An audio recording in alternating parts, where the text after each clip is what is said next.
actually, I believe I first heard of you several years ago in a Monsanto documentary, and I wanted to kind of go into this quickly because I think there is a fine line when it comes down to it.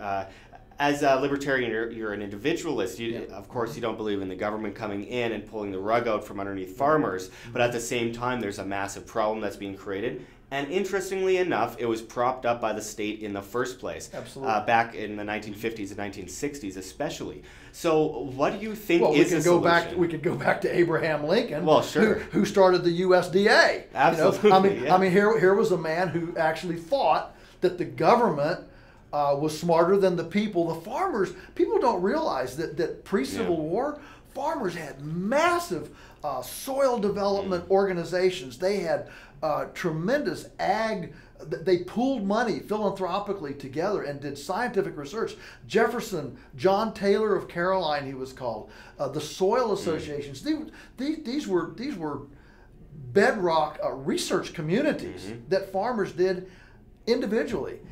And so the very notion that when there's a problem or an opportunity or an issue, the default position is we need government involvement to either help it along or to solve the problem. That's the first best avenue to pursue is incredibly disempowering to the individual and to the community that can put together a group of individuals and do things among themselves. It's quite powerful. Well, I have spoken to so many farmers over the years that are afraid to get into criticizing Monsanto, criticizing glyphosate, due to the fact that they are worried that some people on the left, and they're right to worry about this, will come up and try and ban glyphosate, ban GMOs, ban all this stuff. Now, I'm an opinion host, so I will say I totally disagree with the notion of banning GMOs and banning glyphosate, but it's just, this problem is only growing by the year, and it's incredibly affecting people's health, and it's also affecting the ground that you plant the crops on. It becomes more difficult to grow different kinds of crops afterwards. Yes. So what is really the solution in the end? Because it seems incredibly difficult to us libertarians. Right. The solution in the end is to cut off the taxpayer concessionized funding to corn growers, Monsanto, whatever. I mean, at our land-grant university in Virginia, Virginia Tech, you can go there every year toward graduation, and here comes the Monsanto recruitment bus. It plugs into the electric jack to run the air conditioner at taxpayer expense to recruit the best and brightest students out of Virginia Tech. You don't see one sitting there recruiting students to make compost piles or do dead tree chipping to run a carbon-centric earthworm-friendly system.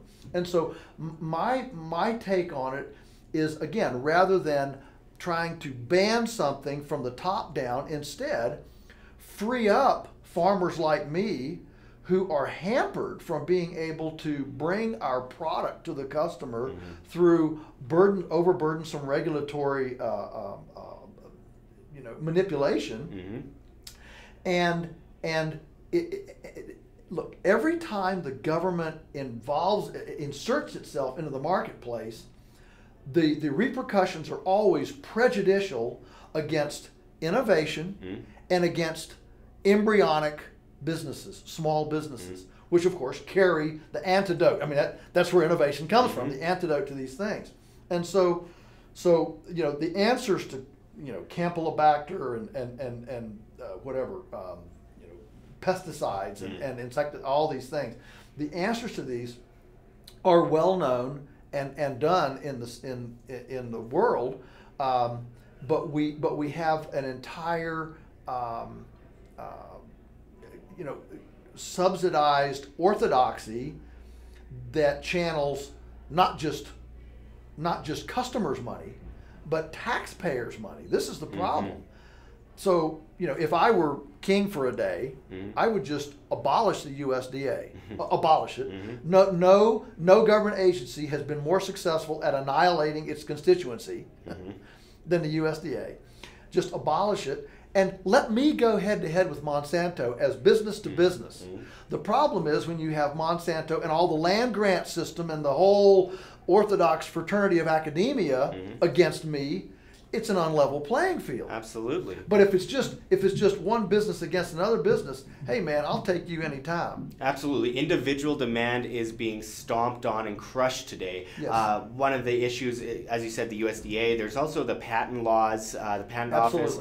And we can go on. The branches of government are very large and very burdensome. But I think it's horrible how the mentality of it comes from most people on the left saying that we need to stop the monopolies of the big corporations, and in doing so with regulations and taxation, they actually prop up these major corporations and plunge these small businesses. Because the legislation always passes through this murky, we call it smoke and mirrors. We call it, I call it wine and cheese dinners. Yeah. But it goes through this murky, amendment process that emerges on the other side, always friendly to the status quo and unfriendly to the upstarts. That's the truth. And so when it comes to GMO, for example, and banning and labeling and all that stuff, my deal is do your research. That's fine. I don't have any problem with that. But you know what?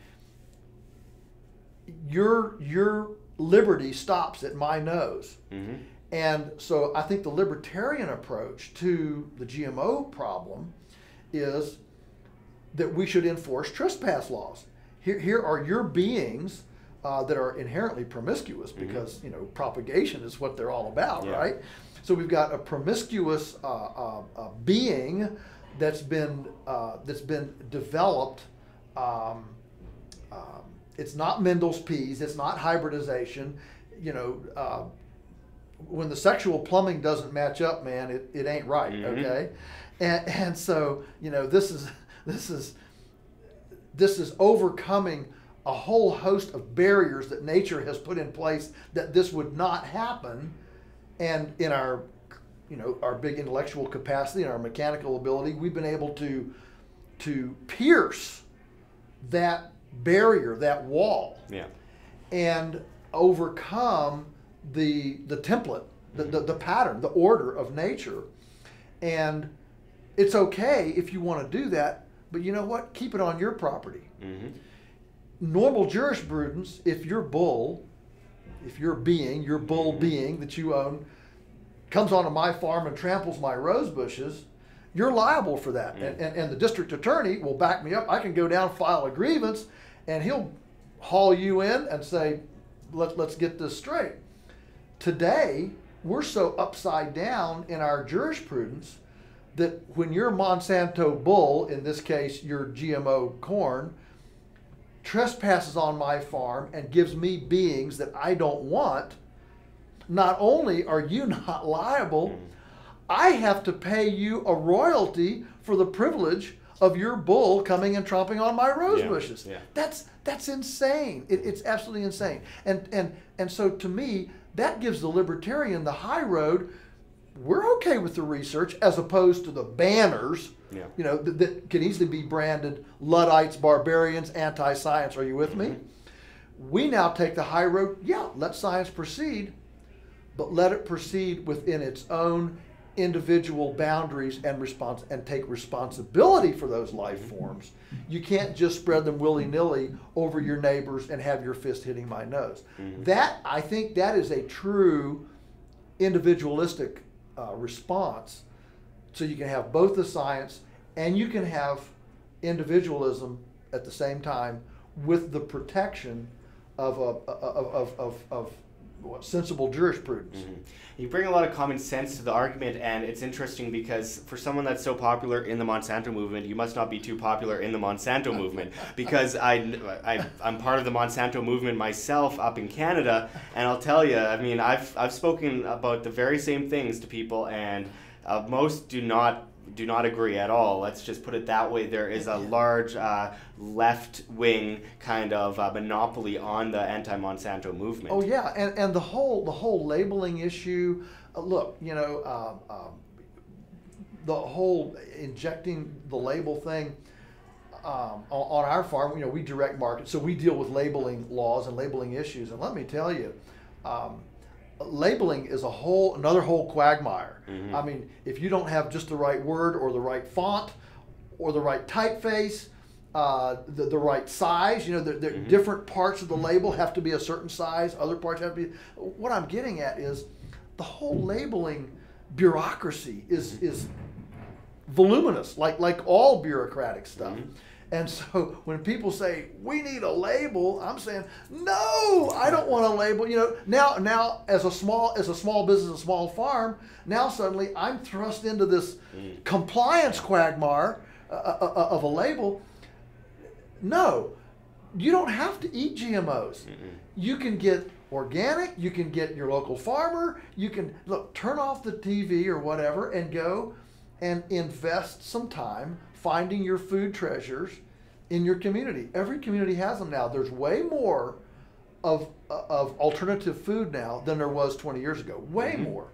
And so, but you need to invest some time in it. You can't just come home from your job and say, as long as Hot Pockets are in the freezer and football is on TV and the Kardashians are on People magazine, life is good. You can't do that. You have to get up out of the stands and participate. Do you like what you see here at WHAM? Well, make sure to check the links below. GoFundMe, Patreon. We can't do it without you. Any donation is very much appreciated, especially as we are so vastly demonetized and censored by YouTube. You can also see our Bitcoin address in the description and the comments, as well as on the screen for you to scan, if you please. And also find us on steemit.com. That's steemit.com, the future of social media, where you get paid to blog via cryptocurrencies. You can find me at Josh Sigurdson. So we hope to see you there. But until next time, this is Josh Sigurdson signing out from World Alternative Media. Find the truth, be the change.